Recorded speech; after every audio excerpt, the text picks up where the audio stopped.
Bismillahirrahmanirrahim. Alhamdulillah Rabbil Alameen. Hasbunallah wa ni'mal wakil. The Lord is my light and my salvation, whom shall I fear? And yea, though I walk through the valley of the shadow of death, I will fear no evil, for you art with me. Thy rod and thy staff, they comfort me. Thou preparest a table before me in the presence of my enemies. You anoint my head with oil. My cup runneth over, and surely goodness and mercy shall follow me all the days of my life, and I will dwell in the house of the Lord forever and ever. Amen. Assalamu alaikum. It's Thursday. Welcome to Johnny's Bite. And we want to wish our Muslim brothers and sisters a happy Ramadan, and our Christian brothers and sisters also a happy Lent. And we pray that you stay steadfast and pray for Ghana. It is important that you do. Quickly, I want us to talk about what's going to happen and take over the whole of Accra this weekend. We call it the 3FM Gobe Festival. The 3FM Gobe Festival is happening over the weekend. Is at the Tetekwashi Runabout. And Tetekwashi is not from Mampong. Tetekwashi is from the Greater Accra region. There is no Mampong Kwashi. It is Tetekwashi. Gantete ke tete. Tetekwashi is not Mampong Kwashi. Tete Impata couldn't have come from Mampong. It is Tetekwashi, not Mampong Kwashi. So that erroneous impression that was created, I'm sorry, but it has to be corrected respectfully before the speech from the 67th Independence Day anniversary is archived for future use. Tetekwashi never came from Mampong. He couldn't have come from Mampong. Tetekwashi is not from Mampong. And that has to be stated emphatically. But the Gobe Festival that we'll have on the 16th of March 2024 is free entry. We're not asking you to come in, pay money at the gate before you go and now spend money to buy food. We say, come in, whatever you have in your pocket. There's going to be a lot to eat and drink. Beverage companies, we'll have Gobe merchants there. Yesterday, I got an exciting news. Somebody's coming to sell Offam. There's going to be a Yikple and so much more. There's going to be a free concert on the side, Gobeathon, and many others. You need to join us so that we can all have fun. It starts at 9 a.m. sharp. And last year, those who came can attest to the facts. We want to say thank you to Glovo. Glovo says that on the day, you could be far away at work, but if you order your Gobe there and you pay using the Fidelity Bank app and the arrangement that we have with Fidelity Bank, Glovo will deliver your Gobe to you free of charge. Also in Kulenu is 80 and they're going to be there. Bigo drinks will be there. They will refresh us. Gino tomato paste will be there. And the chop money, Dewa chop money will be there. Flora tissues will be there so that, there's a lot of oil. And once you eat, you have Flora tissues to clean. Sankofa natural spices and maize crystal. They have water that they will give us all of that. So that's about it for the 3FM Gobe Festival. Today is World Kidney Day. Today is World Kidney Day. And the kidney is important. Very, very important because it does a lot of good things for the body. Purifies the blood, helps to purify the blood and all of that. The question I asked this morning is, how much water do you drink on a daily basis? How much fruits and vegetables do you eat on a daily basis? And how well do you take care of yourself? What you're seeing, the pictures I'll show you are from the Tamale Teaching Hospital. Tamale Teaching Hospital. They used to have about 15 dialysis machines. 15 dialysis machines. Now they have 2. This is so that's one of the dialysis machines, right? The dialyzer. This, what you see on your screen now, is supposed to be their central sterilizer CSSD, right? The department. For 2 days, I'm told that they have not had water. And the individual sent the message that this should be sent to me on this day. In fact, it was sent yesterday. The Tamale Teaching Hospital. And we have heard Komfo Teaching Hospital. They don't have enough. In fact, they say they have 1.5 dialysis machines. You go to Kolebu, situation is the same. You go to the Cape Coast Teaching Hospital. Yesterday we spoke with them. They say they have 4.5. And you know, there are about 200 patients at the Tamale Teaching Hospital who have to undergo dialysis. And then we understand that it takes about 3 to 4 hours for one session to be completed. So people actually sometimes come to queue a day before, the night before their dialysis session in the morning. So some come at 9 p.m. They have to sleep at the hospital. They have to wait. They have to wait until the next day. And then it brings me to the question, what are our priorities as a people? For the vulnerable who do not have money to get on a plane, to check out of the country, to go and seek medical help, whether in India, in South Africa, in the US, in the UK, Germany, wherever it is, what do? Do they die? And in fact, yes, people die because while they wait, while they can't afford the consumables, while they can't pay for their dialysis sessions, they die. People have died in this country because of that, because a hospital decided to charge unapproved fees, because we shut down a whole dialysis department at Korle Bu Teaching Hospital. People died, and we have glossed over it as if it's nothing. We have. Johnny's Bite.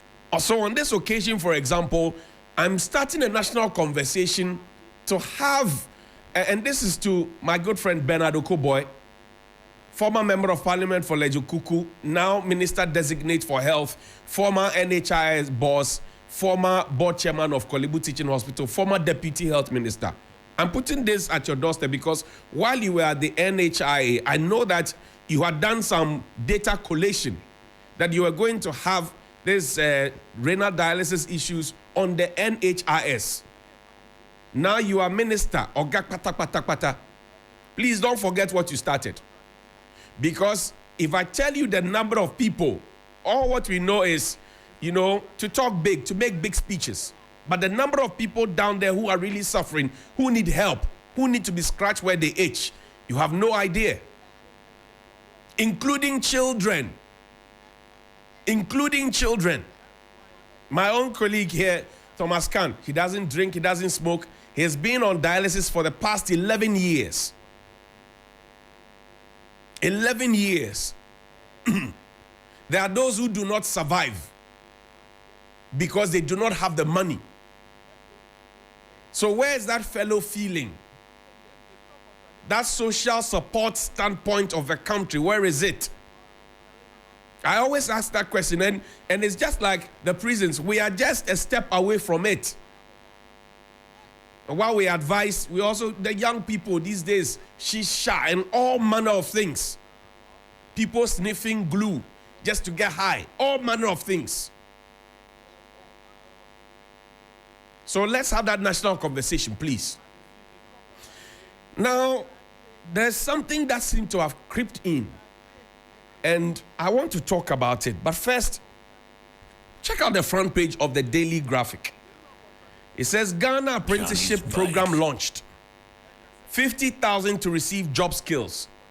Dr. Baumia is there with our Deputy Education Ministry. And I'm told this is by the Education Ministry and says the primary goal, listen, the primary goal of the Ghana Apprenticeship Program, GAP, initiative is to be the overarching program providing apprenticeship, 1, training, 2, tailored to the demands of contemporary jobs and fostering a bridge between traditional apprenticeship system and modern requirements for employment.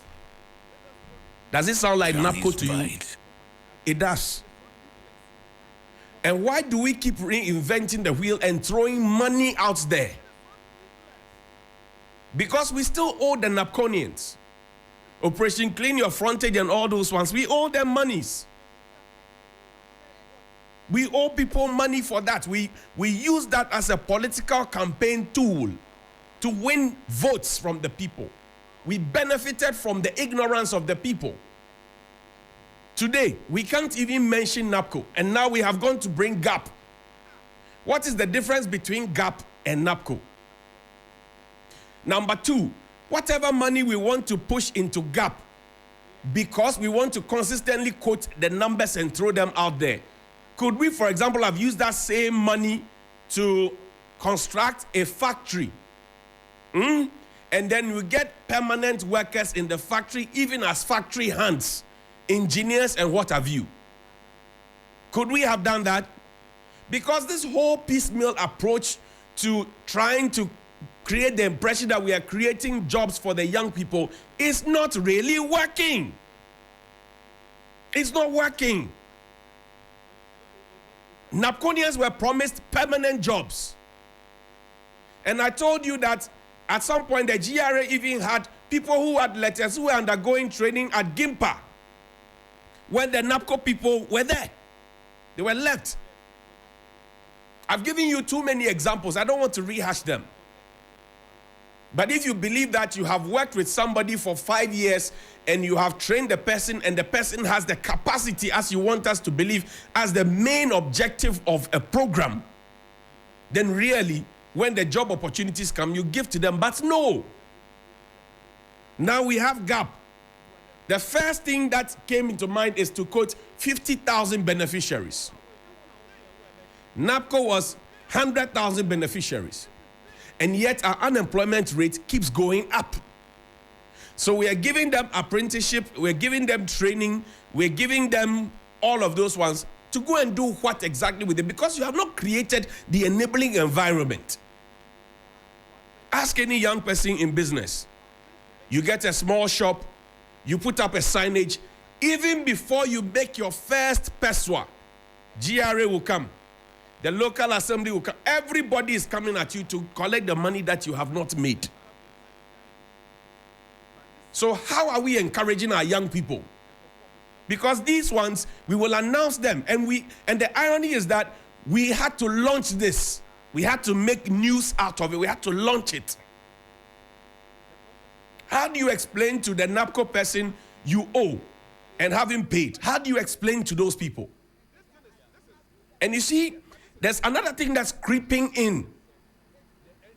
A certain sense of entitlement by leadership. People in positions of authority. A certain sense of entitlement. As in, we are doing you a favor. Listen to the ECG boss. Listen to him. The ECG boss, Lawyer Mahama. Listen to him. The funny thing is, we walk around thinking it's our right to electricity.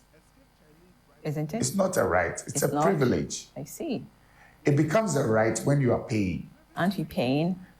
Some are paying, others are not. No, but some are paying, others are not.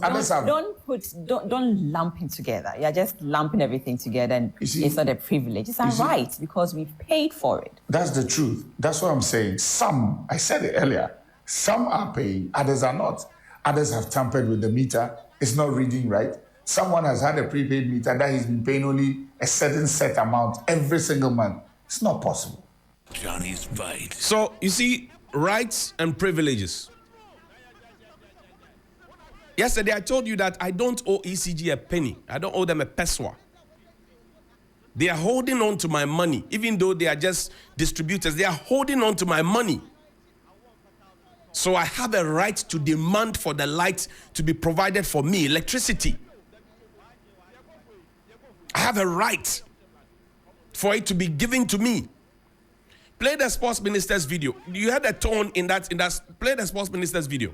Then on the hockey pitch, all the turf, we had back and forth with the hockey federation because the pitch, the turf that the contractor who is working on it recommended, the hockey federation decided different turf, and that turf we can only get it in Germany. So we needed to then procure this turf for them, and we have currently the turfs and everything, all the facilities are in Ghana. The contractor is working on it. Hockey will not start until on the 15th. They've even rescheduled it to 16th. So I'm in touch with the African hockey president and also Ghana president and the contractor. So be rest assured that the facility is going to be in shape to ensure that hockey also come on board. Johnny's fight. So this also happened, but we are told to report good news only. So if I get the analogy of those who are forcing things down our throat, We are not supposed to talk about the fact that the hockey pitch is not ready. It has delayed. The ministry and whoever is not trying to accept the blame or responsibility, they are putting it on the federation. But ultimately, we will have the matches begin belatedly on the 15th, now postponed to even 16th. So we should rest assured. You see the tone of entitlement and the height of irresponsibility being foisted on us. Listen to this one too. I must say that yes, things have been tough, but once Ghana is thriving, we are all thriving, and we are in this together, and we hope to solve this together. So we jump from the problem. We don't diagnose the problem. We jump straight to the solution, and nobody takes responsibility. We jump from the problem. We don't diagnose the problem. We don't take responsibility. We jump straight to say, hey, praise us for giving you something that looks like a solution. And I find that very, very sad. The SDG Goal 7, of which we are a beneficiary, a signee, we have agreed to it. Our president is the UN co-chair for the SDG. Is Lawyer Mahama not aware that SDG Goal 7 talks about affordable and clean energy? And Goal 7 reads, put it up there, please. Don't show my face. The goals are more nicer than my face. Ensure access to affordable, reliable, sustainable, and modern energy for all. It's the SDG Goal 7. He knows this. The man who appointed him there knows this. He is the co-chair of the UN SDG whole thing. We were told that the Jubilee House, for example, will run on solar. Up until now, when you talk about solar to ECG will tell you that it is too expensive. The infrastructure is too expensive. Yet you have people in this country who run their homes on solar. So all the shenanigans from ECG and the rest because of monopoly is none of their business. And that self-entitlement comes when you have monopoly. Do you honestly think that if we had another power distributor that is serving us power and competing with ECG, their boss would say what he said on national TV? And Konedu rightly asked the follow-up question, don't lump us all together. In the past, when we had just one telco in this country, you saw what happened.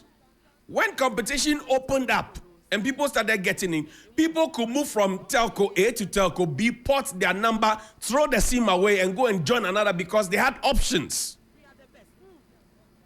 But monopoly will let people talk to you anyhow. Look, Nana Mwesi is an important player, a stakeholder within the energy sector. He says the rampant power outage without a timetable, and he puts it in inverted commas because the argument now is that there's Dumsor. I've told you it's not Dumsor, it's not Dumsies, it's Dumshe. He says the rampant power outage without a timetable is giving you that migraine. Don't worry, the ECG don't explain again.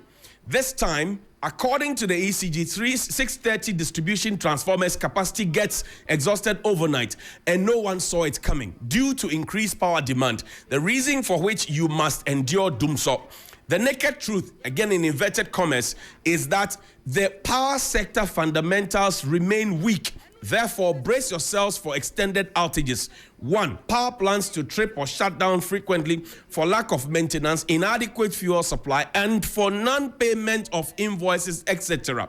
2. Transmission and distribution grid to trip, fail frequently for either lack of or deferred maintenance and upgrades.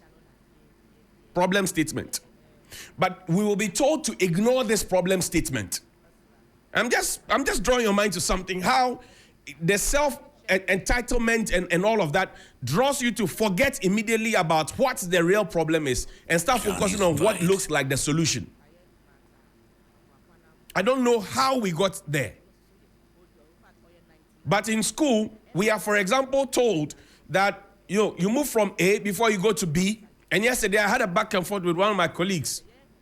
Because earlier this week, I spoke about the whole municipal director of education. Municipal Director of Education. She's supposed to go on retirement on the 8th. Yesterday, somebody sends a message making an excuse that, oh, the person just retired, and then 1 week to ask her to go home is too short. They have to look for somebody to replace and all of that. I say, don't we hear people being asked to proceed on leave prior to retirement in this country? Is it not the same GES that Madam served with that taught us in school that we need to understand what the succession plan is? So you wait until the last day before we start looking for a replacement. Is that what is being explained? And the GES does not have anybody that was prepared to replace the person. You see the sense of entitlement. And we have too many of that. ICO, Dr. Ligibam, he's threatening to actually write suspension letters to the leaders of the union because they are asking him to go home, and the Agric Minister, Brian Achampon, has even written for him to go home, that we cannot extend your contract. He appeared before the Public Accounts Committee in Parliament, and yet he is still at post. Sense of entitlement.